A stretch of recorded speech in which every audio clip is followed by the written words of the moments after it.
All right. I think we're good to go. Cade, how you feeling? Feeling good. How you feeling? I'm feeling real good. We got a podcast this Monday morning. This is my first ever time doing a podcast in the morning time. Also, first time doing one without a beer in front of me. And ironically, I've got Cade with me here today, who is a bar owner. Is that right, Cade? You're looking for a beer. I got a full glass of vodka here. Yeah, exactly. And then mine is tequila, actually. So my pants should be full of urine by the end of the podcast. Everything according to plan. But yeah, I got Cade here. He is the co-owner of Aces here in Duluth downtown. We're going to get into a little bit about owning a bar, but let's maybe start with how you got interested in bars to begin with. Because you were a bartender for a long time prior to owning one, right? This is my 22nd or 23rd year tending bar. Okay. I started right away at 18, and I found it. Well, I started serving tables first, and then I realized that the bar was a better place to be, so I swapped over to that. Faked it till I made it. Told them I had experience. Never had any experience. I love it. Learned how to bartend by asking people, "How do you like yours made?" Oh yeah. And then they not only give you the recipe, but they give you the correct recipe of how it tastes the best because they drink that drink. Sure. So I thought that was a good way to jump into it. And when you started, you probably didn't have cell phones that you could just... No cell phones. We had the Mr. Boston's bartender guide behind the bar for cocktails. Oh, sure. What bar did you start bartending at? Was it here in Duluth? No, it was in Colorado Springs at Bennett's Barbecue. Oh. Yeah. Nice. How long did you live in Colorado for? About 3 years right out of high school. Moved out there to be a snowboard bum. Love it. Yeah. Where'd you snowboard at? Everywhere. Keystone, Breck, A Basin, Crested Butte, Ski Cooper, Loveland, Vail, Aspen, Beaver Creek. Jeez. I've been all over Colorado. I love Colorado. Yeah. I think I've been to Breck, Vail, Keystone, and Loveland, and I think Breck would probably be my favorite just because of the little town that it has. Yeah, it's a really cool village. They have a really good snowboard park there, too, with the super pipe. Yeah. Keystone Area 51 is tough to beat, though, for the snowboard park. Yeah. That is super sick out there. So when did you move back to Duluth? Duluth. I came back to Duluth in 2001 and landed a really crummy bartending job at the Radisson Hotel. Nice. As a service bartender. And it was miserable because it was a little cubicle that faced out with a little window, and that's all it was, and a ledge. And servers would come by and pick up their drinks. And I spent the bulk of my time killing fruit flies and cockroaches and staring out the window. Nice. Yeah. And as everybody's slowly rotating by, That's right. It feels like you're the one spinning and they're standing still. So were you... Oh, so you were in... Is the center... You stay still on that? Yeah, the center where stays you were still. standing. Okay, Yep. so it was just the customers that were spinning in a circle? Yeah, but sit there long enough and it feels like you're all spinning. Yeah, that would make me dizzy. I don't know. Yeah. Um, That was a short-lived affair. After that, I went to Grandma's and I started working at the up bar there okay. at the saloon. That's a down the good canal. spot. Yeah. Yep. And I put in over 6 years down there. Okay. Yeah, the up bar was... I think it's kind of calmed down a little bit, but at least when I was like closer to 21 and stuff, Thursday nights the up bar was the Thursday nights used to be the jam. the place to be. It was packed in there. It was kind of a different vibe too because there wasn't a dance floor, so it was just like music and socializing and the cool patio too. Yep, the cool patio. Yeah. Getting turned down by girls out there is a lot of fun. Yeah. So did you like when you start bartending? Did you realize like, hey, this is kind of what I want to do, like, Well, for it was the a rest really of good my way life? to get drinks for free, get food for free from the restaurants, Yeah, and make a bunch of cash at the end of the night, sure. and be social without being hammered by the end of the night. Yeah. Do you And drink a spending all lot your when you're money. not? I don't drink at Bartending? all when I'm not bartending.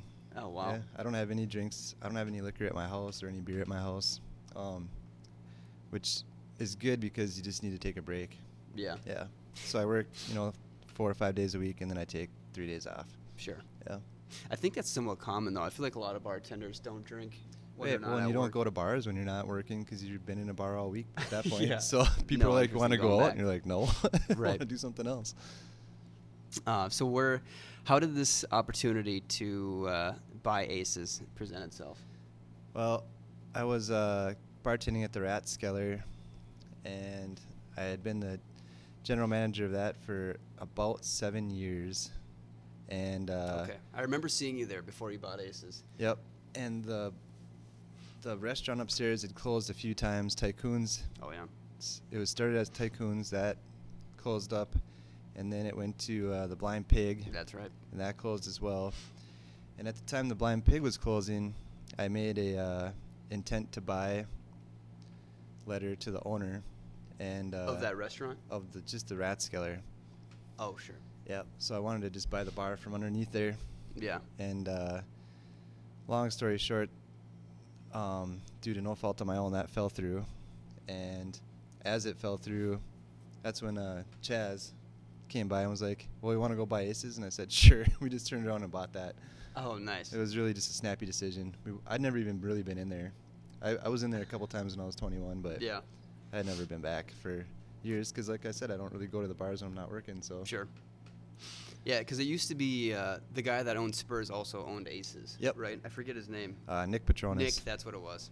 Yep. Yeah, and he had both of those for quite a while. I want to say at least 15 to 18 years. Yeah. I remember seeing him in Spurs all the time when I was 21. He'd usually like stand near the door and check things same out. thing when I went there when I was 21. He was standing at the door of Aces. Yep. Yeah. It seems like Aces, I mean, you guys have kind of blown it up a little bit since you bought it, though, because it used to be like you would go to Aces for just like a single drink and there wouldn't be that many people there, and then you would go to Spurs, and that was kind of the place to be. But it almost seems like I like Aces more than Spurs. Obviously, I have a biased opinion because they're sitting right next to me, but I like Aces more than Spurs, I think, on the weekend. Yeah, but it seems like it got busier. I do too. It's a little less of a. The crowd's not quite so young. You know? Yeah, you'll see more of like the late 20s to early 40s rather than 25 to 35 instead of like 18 to 20. Yeah, you know? exactly. I don't know. Yeah, I'm just kidding, Jonna. Nice. Is that who owns Spurs? Yeah, now? she's one of my very, very good friends. Nice. I like to well, give her hell. I'm sorry, but I said I prefer Aces over Spurs now.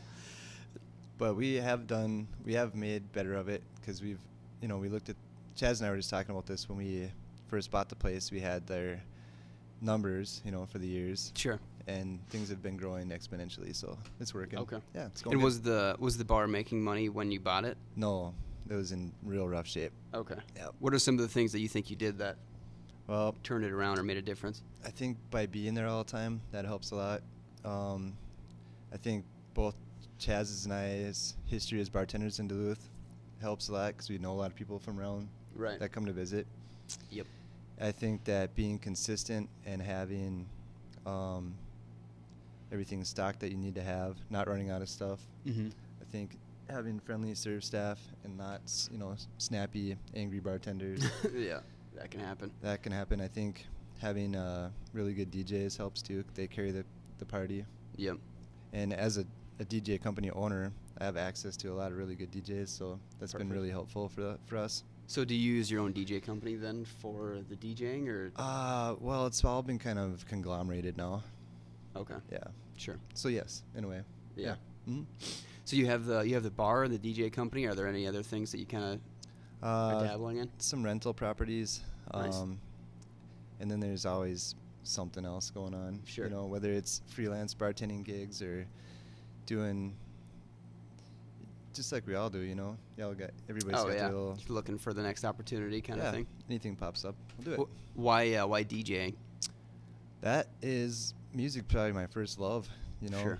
Ever since way back, my brother got me into techno, and we started messing around on turntables and DJing raves.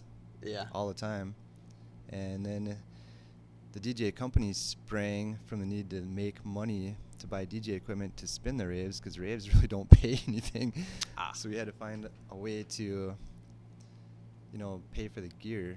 And weddings pay really well, so it turns out you can buy a lot of gear from doing a few weddings a year. Sure. And then it kind of just grew off of that, because once you do one wedding, then 5 people at the wedding are like, hey, I'm getting married next year. So they're like, nice. Starts got compounding. a card, and then it kind of compounds, yeah. Yeah.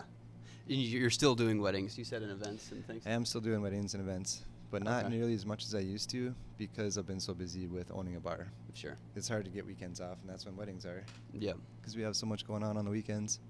Yeah, and as you said, you're usually there at the bar. You just told me you're there usually like Wednesday through Saturday. Yeah. You'll actually be there bartending. Actually, last Saturday was the first Saturday since we bought the place 4 years ago. Holy cow. That neither Chaz or I was there on a Saturday. Wow. Yeah.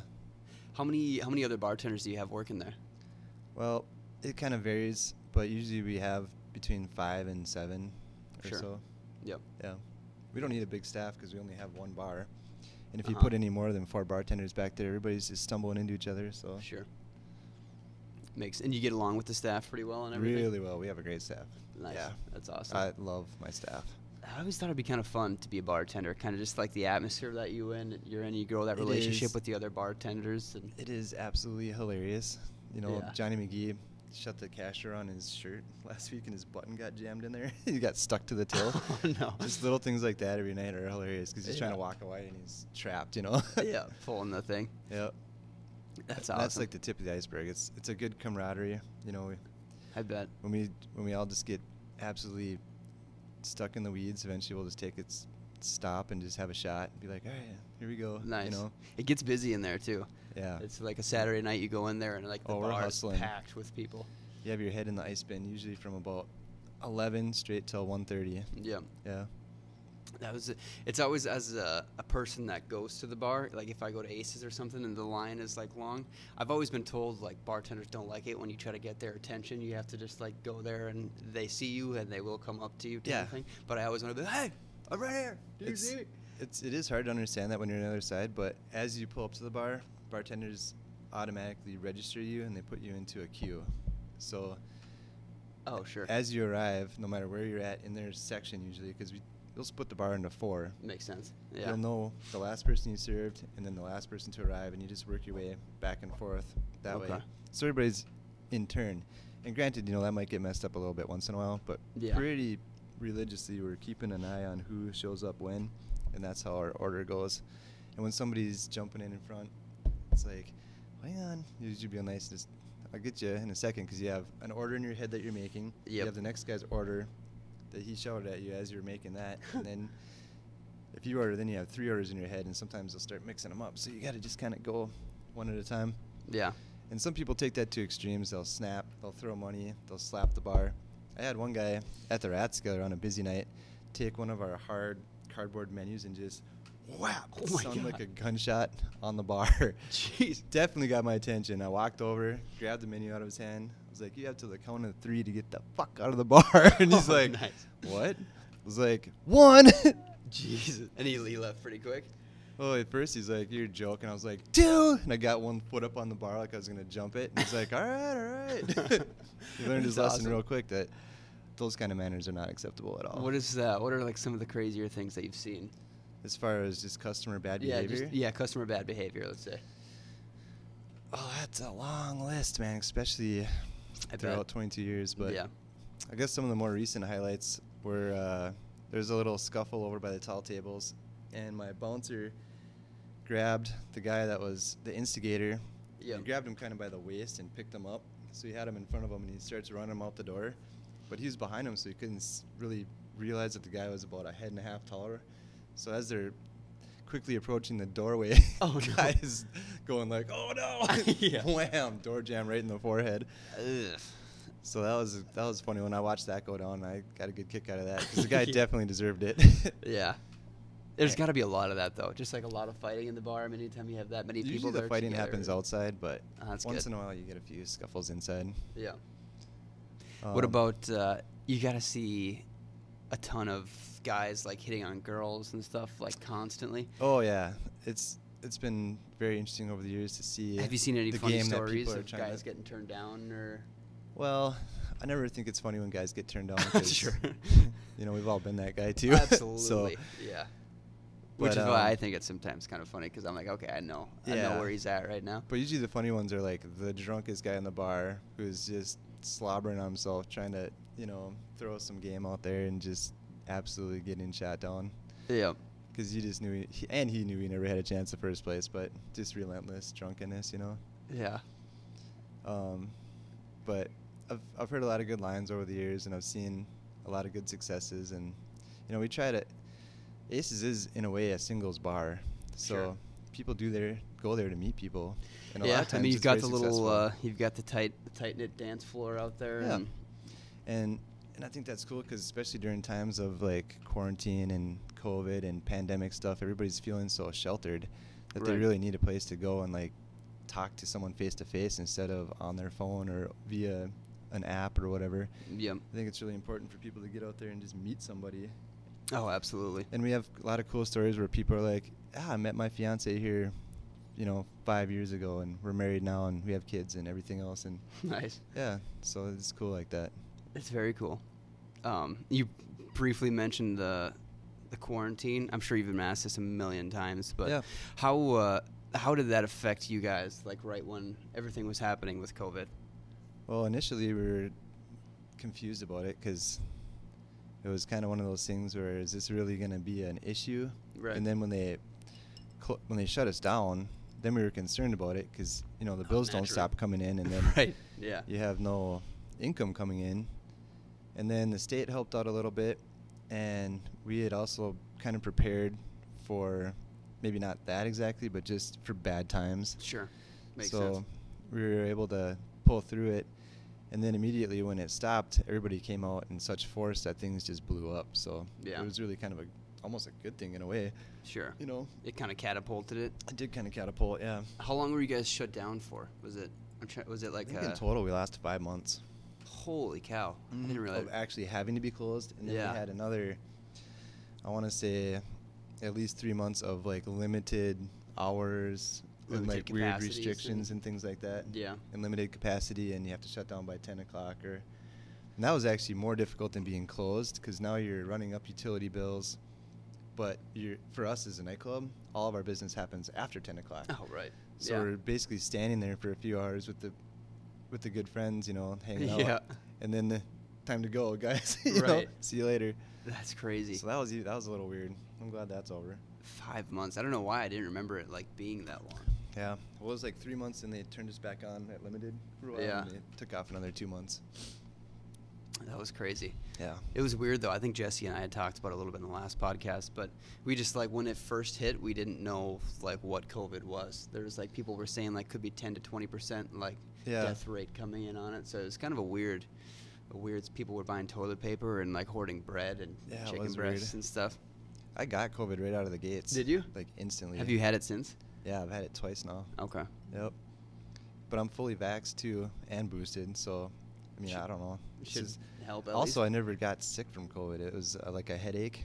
I actually got it on my birthday weekend, so I thought for a while there that I just had a hangover, and then yeah, the hangover persisted for like 2 extra days. I was like, all right, we didn't get that crazy on the birthday, so I went in and got tested and found out that I had it, and then by that time it was over. So, well, but I'm one of the lucky ones. And I understand that for doesn't sure. There are some like people that get it bad. Yeah. Yeah. I was just fortunate. It is. It's strange how it affects people differently. Like some people, it seems like they have a tough time getting it, and others have had it multiple times, and when they get it, it's really bad. But Right. some, it's not so bad. It's a weird thing. It is a weird thing. Yep. What did you guys do? Like while you were shut down, did you take up like any new hobbies or anything like that? Since you had a little bit of extra free time. Every single project I could think of at my primary residence. Oh, sure. And started a whole bunch of new projects. Mm-hmm. And really, I'm not gonna lie, it was one of the coolest times ever because I haven't had a day off in my adult life, really. Yeah. Except for a couple of days for a weekend. Yeah. So having 5 months of downtime, I could really get used to that. Yeah. It was weird. It was a glimpse of retirement. It was just like, it was so strange, like not having stuff to do. Yeah. And for the first, couple weeks, 3 weeks, 4 weeks, it was just relaxing, and then it started to turn into a little bit of boredom, and that's when it was like, all right, well, let's find something to work on. So I built a staircase back to my fire pit, and just, nice. I put in a hot tub, just all kinds of random stuff. Yeah. Yeah. You live in Duluth too? No, I live in Esco. Oh, okay. Yeah. Nice. What is it that owning a bar, like what are you inspired by with the bar? Like do you have like an ultimate goal with the bar, or like what inspires you? When we bought the place, it was, kind of I want to say it seemed like a hockey college bar kind of vibe. Sure, yeah. And I came from sort of like a ultra lounge background. Yeah. But I also worked at Grandma's, which is college bar as well. The opposite of an ultra lounge. But I did that when I was in college. Yeah. So then as I got older, I worked at Zeitgeist and the Rathskeller, which is kind of a different vibe. So I was thinking about hopefully trying to bring some of that vibe to the earlier part of the night, and then do the dance party rager at the end of the night. So I think the evolution of the two, or like the combination of the two, was a good way to go. Mm-hmm. Because once it hits about 10 o'clock, then you can crank up the tunes and rock out. Nice. But early, you can serve great cocktails and converse. Oh, you know? sure. Yeah. And then I'm really into like graffiti and steampunk and skateboarding and snowboarding and stuff like Nice. that. So we've changed the motif, especially of the back room, to accommodate that.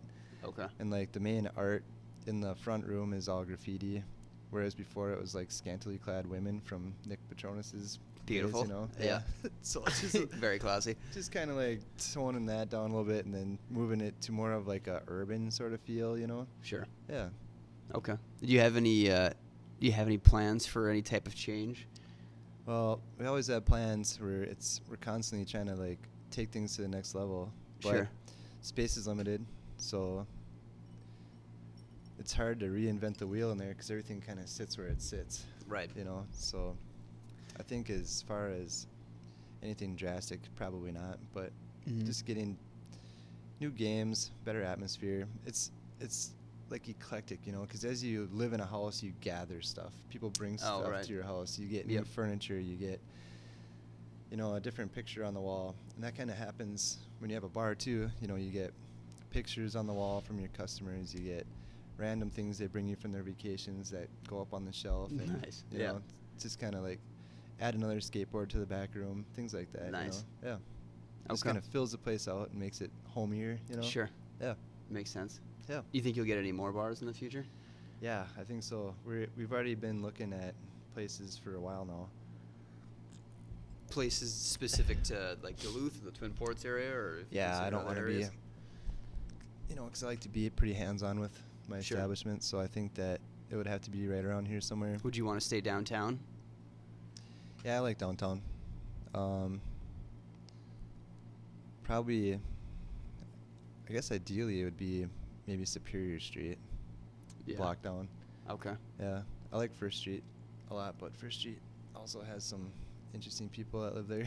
That is true. Yeah. Superior Love Street. them all, but goodness of course. gracious, once in a while. Yeah, like Dublin's has a pretty good spot. I also like the Carmody's a lot. Yep. I think that's a cool spot. If you could get something near Carmody's, that would be fun. Yeah. What else? Oh, Jesse, you work on Superior Street at Blacklist. Yep. Yep. That's a great spot. Are you looking forward to your new location? Oh, yeah. Yeah. We're all excited. Wait a minute, where's it moving to? Just one block east. Yep. To the old Carlson Book Building. North Shore Theater. Oh, okay. Yeah. What block you think would be the best block to be on? Well, you want to be next to a few other places because people like to bounce around. So Sure. I'd say, you know, somewhere in between Carmody's and Dublin's, ideally, you know. Right. Would you ever do a brewery? I don't think I'll do a brewery.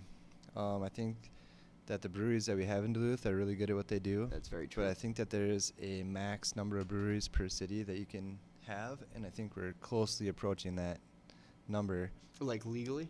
No, just Or just because the amount that you should have? Right, because what'll happen is that the next guy will just close because people are moving to the one with the best beer. You know. Sure. Mm-hmm. I just don't think that you can sustain that many breweries. And do you think you're at liberty to say which brewery would be your favorite in town? In terms of quality of beer? Yeah. Maybe not quality, but taste, personal opinion of taste? I think Blacklist has very unique boutique beer, and Sure. I think that their Belgian styles are out of this world.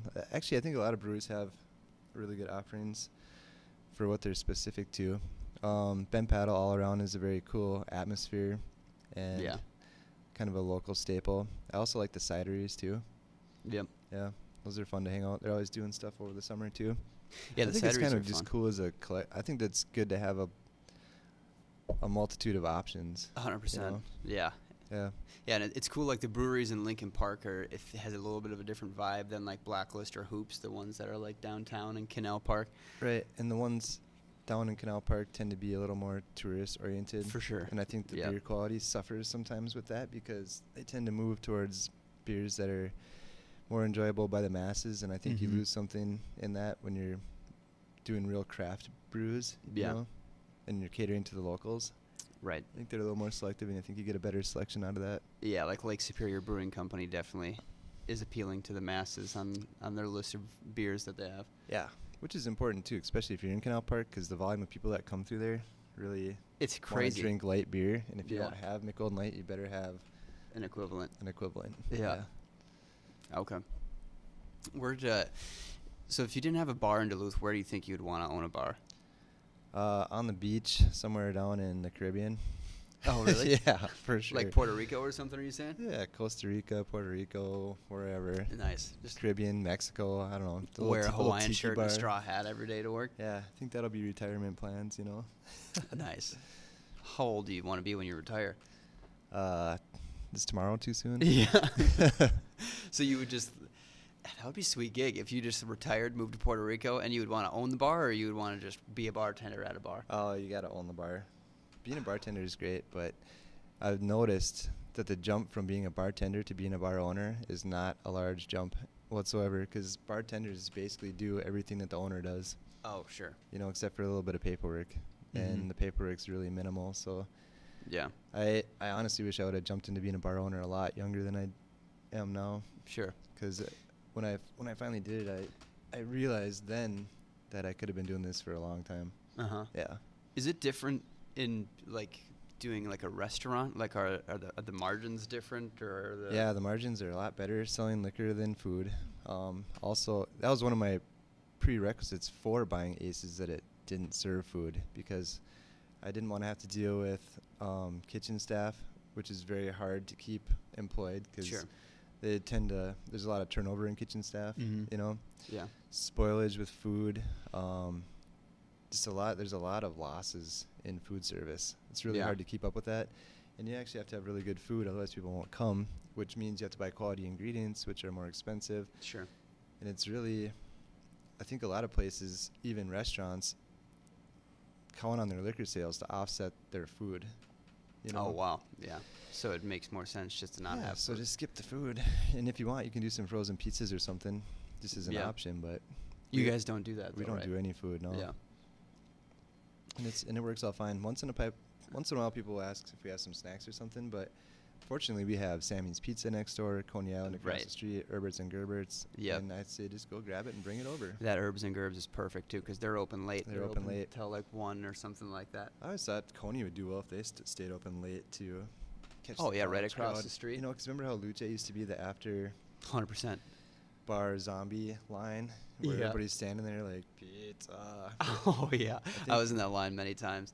Yeah, if Sammy's did that or Coney did that, there's so many people on that block at the end of the Oh, night. Sammy's would crush it if they Yeah. just sold slices for, like, They I mean, would it could literally just be crush $8 it. a slice. And, Right. like, these college kids, they wouldn't even, I know, like, when I was 21, 22, I'd go to Luce, and I literally have no idea what I ever paid for a slice of pizza. It No, could have been $20. didn't matter.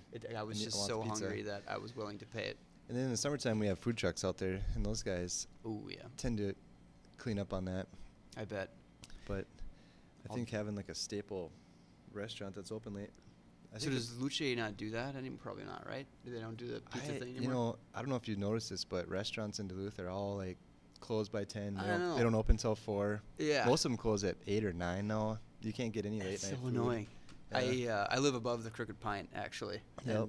And, like, it's just, they close at 10, which is, like, it's kind of annoying because, like, there's sometimes on the weekends where, like, yeah, I don't really want to, like, go out, but, Right. like, it would be cool to, like, just kind of go Go and downstairs chill, from where you live and have a downstairs beer. have a couple of beers and stuff. Yeah. And, yeah, it's because, yeah, restaurants, they used to all be open till midnight, and then, Right. like, all the fast food places were open till, like, 2, sometimes 3 o'clock, and now it's, like, A lot of places are limiting their menus too now. I think it's just, a lot of it is just they can't find work, though, isn't it? That is what it is, yeah. Sure. And Sammy's, I mean, they've drastically reduced their menu because they just don't have the labor right now. Mm-hmm. But I feel like that's got to be coming to some sort of an end now because the unemployment thing kind of ran out. So I Mhm. think people are rejoining the workforce. But I think what happened is when the workforce got shook up, a lot of people that were in low-level jobs were able to upgrade into mid-level jobs. So I think that a lot of the minimum wage jobs aren't desirable anymore. And that's Sure. why you see places like McDonald's upping it to $17 an hour. It's crazy what Yeah. McDonald's is paying. It's crazy. I think some of those managers are making big money too, or like really Right. good money. Which I think is really cool because these I people do deserve too. to make a livable wage. They put up with a lot of crap. They put up with a lot of crap. So, but yeah, I think that as far as a lot of the local joints go, that they can't afford to pay $17 an hour to someone Sure. at a local restaurant because that would just put them under. They're having a hard time restaffing. Right. Yeah. Yeah, I wonder what you do to fix that. Jesse, what would you do to fix that? Would fix what? The people, getting more people to do the minimum wage jobs. Calling me out here. I don't know. Yeah. Jesse says he's not sure. Not sure yet. Okay. Not sure. Well, if you, Let me come back. if you think of something, let us know. Well, I think if we had the answer to that, we would save the economy, you know? Yeah. Yeah. Yeah. I think there's a lot of people thinking about that right now. Yeah. It's tough because, I mean, because what is minimum wage right now? Is it like 9? I think it's 10.65, Okay. and that might. I think I just got a new poster. I don't know if I've looked at it, but I don't pay my employees minimum. We make over, so Sure. yeah. Yeah. Okay. Do you have much turnover in like your bartenders and stuff? We or do you didn't your have core any group? turnover at all until COVID hit. That's when we lost our first 2 employees through COVID. And then since then, we've had a couple of people move away. But other than that, everybody that's started there has stayed there. Nice. Yeah. We're really fortunate. We have a really loyal staff. Do you think there's something that you guys do differently to keep people? Well, we treat them with respect. Makes sense. Yeah. And pay them well and make sure that their needs are taken care of. And we're really flexible with their schedules, you know? Sure. Yeah. If you're sick, stay home. That kind of thing. Makes sense. Yeah. It's pretty simple. You know? Right. Just treat people like you'd want to be treated. Mm-hmm. Yeah. I was wondering too, what do you do to like get business? Like, are there things that you guys do to like get your name out or get to bar, get people more interested in the bar? We haven't ever advertised at all or Sure. anything. We have some social media for the bar. We have a Facebook and Instagram. However, I don't think we've posted anything on there in the last 2 or 3 years. Oh, sure. Yeah. Because neither Chaz nor I really mess with that stuff. Yeah. So we're Just word of mouth then? just word of mouth, yeah. We have a website, but I'm not sure. And I think once you get into that rotation, like we were saying, of like on the weekends, like the college kids make the same rotation usually to the Yeah. same bars. So, I mean, you guys are able to get in and stay in that rotation to where, I mean, it kind of just continues as long as you continue to treat them right. I have kind of a philosophy with social media, and I've done this in my personal life, is instead of, Facebook, do FaceTime. So instead of reading someone's posts online, come in and say hi. Let's Oh, talk sure. about your weekend. Yeah. And I think that that's more valuable than, looking at someone's picture from Florida. Oh, If 100%. they come in and tell you what they did over the weekend. Mhm. So me personally, by not having social media, I think it prompts people to just come in and say, hey, how's it going? Check in Yeah. and stuff like that. So you don't instead have of Facebook or Instagram or anything? No, I don't. Instead Wow. of I never have either. Yeah. I Yeah. tried finding you on Facebook. I'm like, you must not have one. Yeah, and so instead of just background, kind of knowing what you're up to, Mm-hmm. it just helps that they want to it's more of a personal thing just to come in and catch up. 100%. Because that's what bars are for. It's catching Yeah. up. So I know what everybody's been up to, but I don't follow their posts because I Right. just would rather talk to them about it. Yeah. You know. That makes a lot of sense. And I think That's- marketing works that way too. The less you say, the more people are curious to see what's going on. Mhm. You know, because if you're really quiet about stuff, then it's almost more intriguing to show up and see what's going on. Yeah. Versus having your pictures of your crowd every weekend and saying, "Look what we're doing." You know? Sure. Yeah. And plus, people at the bar, they don't really want to be on your website. That's very you true. know? Yeah. They're there to have They a don't good time want- and yeah. let loose, and they don't want people tracking them and following Post them. all and over the place. Post it all over the place. So Uh-huh. I've always taken a very hands-off approach to marketing and such. Sure. Yeah. You don't do like any events or anything like Well, that? we do some events, but we don't advertise those either. We have an event coming up on the 18th or 19th of February. It's the Dope Music Takeover, and it's like a EDM tribe from up Oh, on the nice. range that Yeah. come in. They used to come in about once a year and throw a big party EDM show. Okay. And then just a couple of weeks ago, we did the after party for the Red Bull Heavy Metal Snowboard event. Oh yeah, I saw that. Yeah, And I saw that Damage was post there all at Aces. so much fun. That would be so sick. All the pros came out and were hanging out at Aces and dancing. Yeah. They flew in a DJ from Philadelphia, That's so sick. and he was really good too, Matty Mo. I was wondering where everybody was gonna go after. I was kind of hoping that I could go out and find him. I didn't see it till the next day. Yeah. But it just like if you're there and like also Chris Grenier is there like standing next to you, Yeah. that'd be so sick. Yeah, it was really fun Or time. even We like had a Benny blast. Milam or did Zed go out Yeah, he was there. after there? Yeah, That's crazy. Yeah. Did you watch that Red Bull thing? yeah. That was fun. Those guys are bonkers. Those I can't guys are believe the crazy. stuff they're pulling out of that. Oh my gazebo. God, that young kid. Brett, his Instagram is the Hitman. Do you know Yeah. he's sponsored by Damage or whatever. I Yeah. see him out at Spirit all the time. I'm always on the rope till. He is crazy. The stuff that he's doing, he's so good. Yeah. He's yeah, and I And think he's only like 19 or something. Yeah. Well, those young kids bounce better than us. Yeah, exactly. And so this is Jesse's second episode of being the cameraman, but before that I had Casey Flipson doing the camera stuff, and he was one of the competitors in the Red Bull. Okay, cool. The Red Bull thing. So it was cool to see him like his career's kind of been taken off in the snowboarding stuff too. Yeah. He's- Ben from Damage and I have been friends for very many years. We kind of linked up together on this party, and it was Nice. really a big success. We had a That's blast. fun. Yeah. Ben's. I don't know Ben quite as well. I know like Wyatt pretty well Yep. from the shop, but that's super fun. Yeah, so it was a good event. So we do things like that. And Okay. then Johnny had some concerts rolling over last summer. I think he'll probably resume that this year on Mondays. And we do some Reggae Fest stuff. There's things that pop up all throughout the year. Okay. And we do some private parties too. So like when Reggae Fest is happening in Duluth, you guys do some Yep, things we kind do of the in after alignment with party.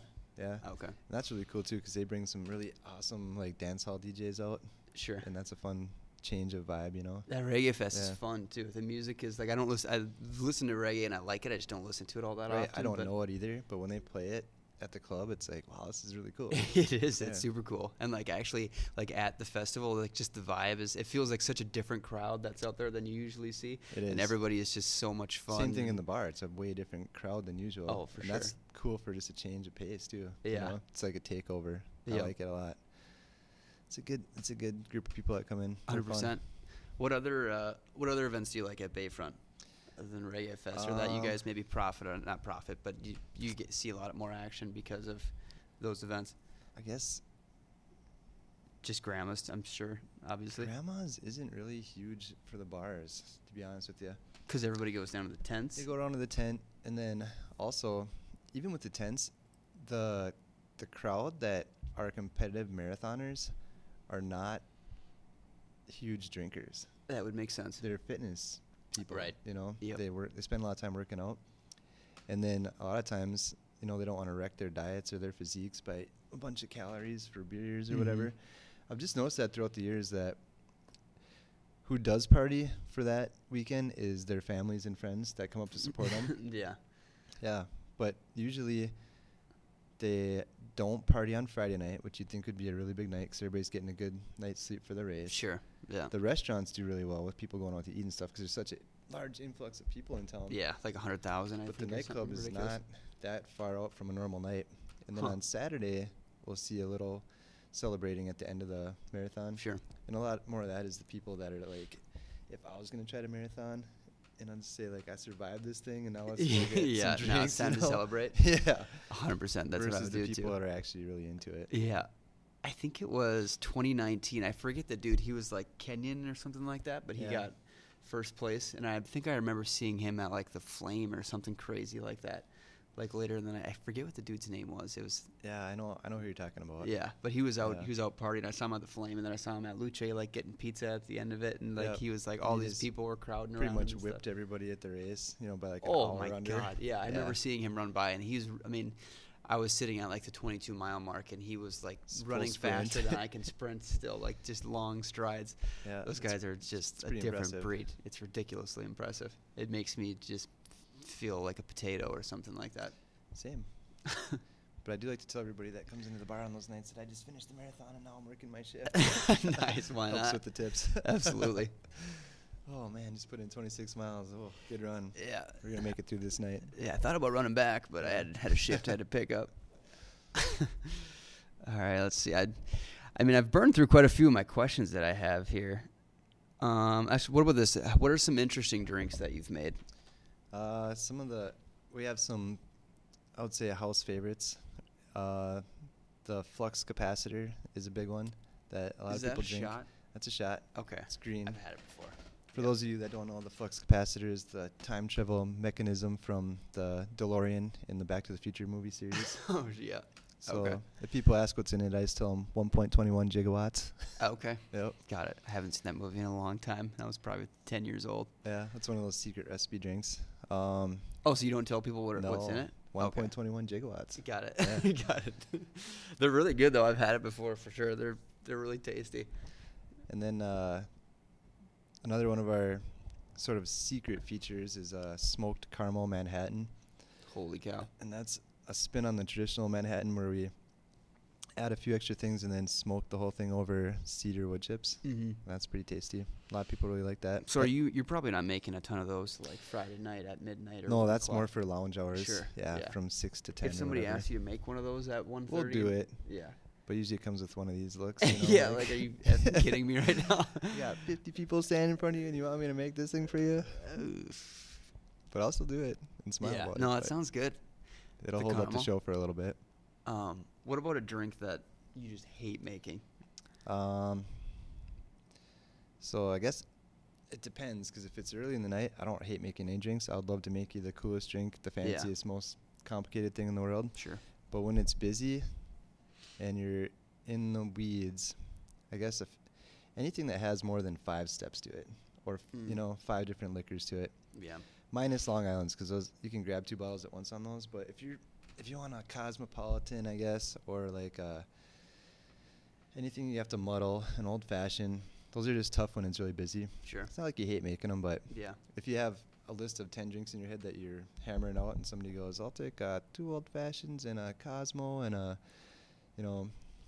some other kind of elaborate, time-consuming craft cocktail," Yep. it's just harder to get to your next customer. That's all. Right. But Yeah, I can't remember which bar I was at. I was at a bar somewhere in Duluth, and I ordered a Bloody Mary at like 12:30 at night. And the bartender's like, "Are you fucking kidding me Yeah. right now?" And I was like, "It sounds good. I'm drunk. Can I have a Bloody Mary?" And Right. everybody else at the bar is like, "Dude, are you joking? Like, you just made everything take so much longer for the rest of us." Yeah, we don't even make those, so I don't have to worry about that. Oh. And then okay. blended drinks would be tough too, but we don't have a blender. That's just from previous experience. Sure. People are like, Was that kind of by design that you guys don't have those it drinks? is. It's really hard to whip out blended drinks when you're in the middle of a busy night. Sure. Yeah. Okay. What's an example of a blend? Like a pina colada? Yeah. Strawberry daiquiri, strawberry margarita. Okay. I remember when I was working at Grandma's Up Bar, they rolled out a whole smoothie program, and I was like, there's 14 different smoothies, and they're And on you the can menu. get it at any time. So everybody's just like, "Can we get a smoothie?" And you're just on the blender all day long. It was terrible. Yeah. Eventually, we'd be like, "Oh, the blender is broken," just like McDonald's ice cream machine is broken. You know? Yep. Exactly.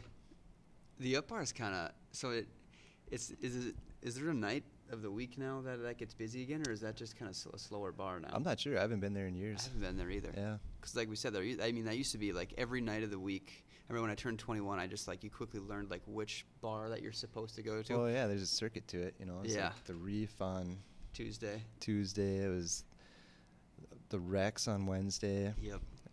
Thursday was the Up bar. Up Bar. Friday was Spurs. Saturday was Aces. Or Friday was Flame. Yeah. You Yeah. ended I wrote a blog about it actually Yeah. like 4 years ago that kind of got really popular. Well, and actually. Saturdays used to be the Sports Garden too before that shut down. Yep. Yep. For sure it was the Sports Garden. Yeah. Yeah, and Sunday, I think a lot of people went to the OP on Sundays. Yeah. I didn't go out that much on Sundays, but the Flame is kind of an interesting spot. Do you ever go there? Yeah, I have some friends that work over there, so I pop in. Usually if I get a break over at Aces, I'll Mhm. go swing over and see what Fulmer's up to. Greg Fulmer's nephew works there, Chad Fulmer. Oh, I know him. Yeah. Yep. I didn't know that. Yeah. I did some work with him. I've probably talked to him. I didn't even know it was him. That's wild. Mm-hmm. So I like to go harass those guys a little bit once in a while. Yeah. Yeah. That's a crazy crowd, the people at the Flame. It's similar to like what the Rex was on Wednesdays, where it's just Yep. like sweaty college kids Yeah. dancing on each other.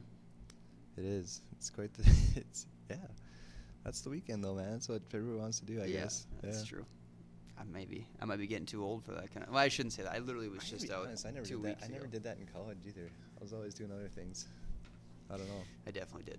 Did you? Oh yeah, Good. I didn't miss it. I was like, because I started as a real estate agent when I was like 20 or something like that. So when I turned 21, I was a year into it, and I still did. I worked every day, and I did open houses every weekend. But I Right. also went out Tuesday, Wednesday, Thursday, Friday, Saturday of the night because I had 5 roommates, and they were all in college. So it Yep. was like every night it was just one guy would just bring out the bottle of Jameson and be like, "We're all going out. Like you guys can try to act Well, cool, yeah. like you're not gonna do it, but."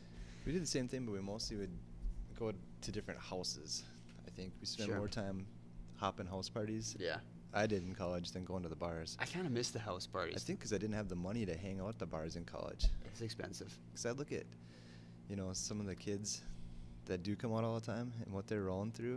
And it's like, it's more expensive to drink at the bars now than it was when I was in college, for sure. But it's just one of those things where I paid for college as I was going to college. Sure.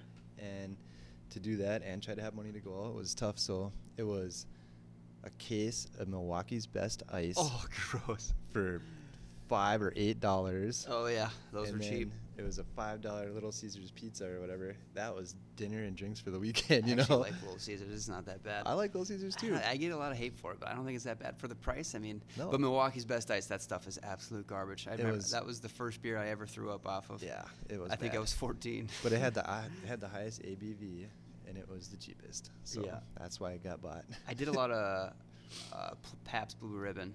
Yeah, PBR is good. That's still popular. Yeah. Yeah. That's a good beer.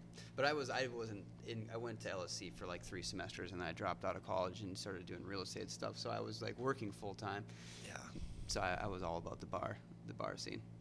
I think we'll wrap it up pretty quickly here, but I had one more question. What's something that bartenders are thinking but they don't typically say to the customers? I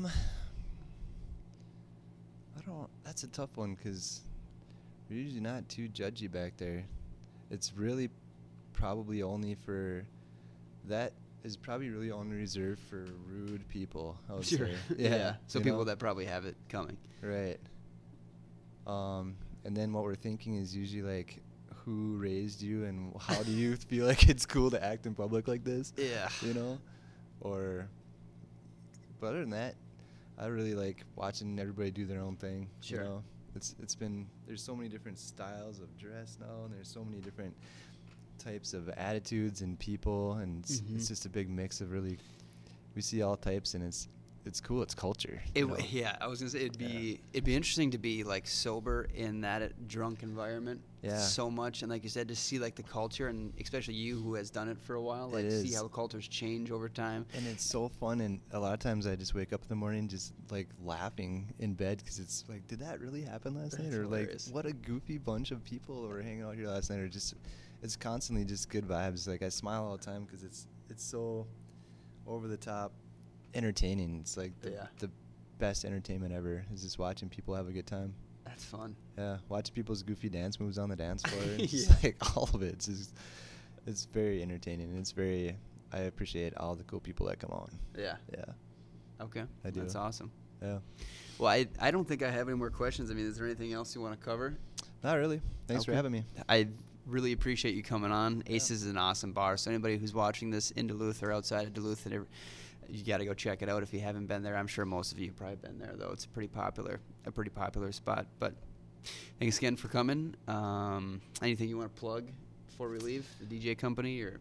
Not really. Just swing out the Aces. Come have a good time with us. Beautiful. Yeah. Swing out to Aces. You guys need photos. Don't forget about Jesse Angel. We just figured out your last name is Angel, not Angle. So that's a big development in our lives. Still don't believe it though yet. I'm skeptical. Thank you, guys. I think we're good.